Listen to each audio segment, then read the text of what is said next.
чи ууцсан штэ машин барьж болохгүй. Дээрээс нь ирэхээ асуулчаа. За зүгээр манайх ойрхон. Баяртай өгшөн.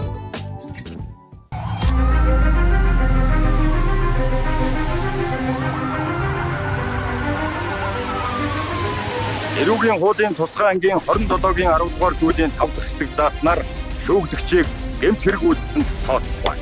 Эрүүгийн хуулийн тусгай ангийн 27-гийн 10 дугаар зүйлийн 5 дахь хэсэг зааснаар тээврийн хэрэгсэл жолоодох эрхээ хасуулсан хүн согтуурсан, мансуурсан үедээ тээврийн хэрэгсэл жолоодсон эсвэл согтуурсан, мансуурсан эсхийг зохих журмын дагуу шалгуулахаас зайлсхийсэн бол тээврийн хэрэгслийг жолоодох эрхийг 1 жилээс 3 жил хүртэл хугацаагаар хасаж 2701-ээс 14001-тэй тэнцэх хэмжээний төгрөгөөр торгох.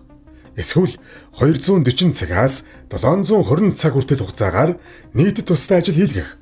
Эсвэл 6 сараас 3 жил хүртэл хугацаагаар хорих ял шийтгэн. Төв аймгийн прокурорын газар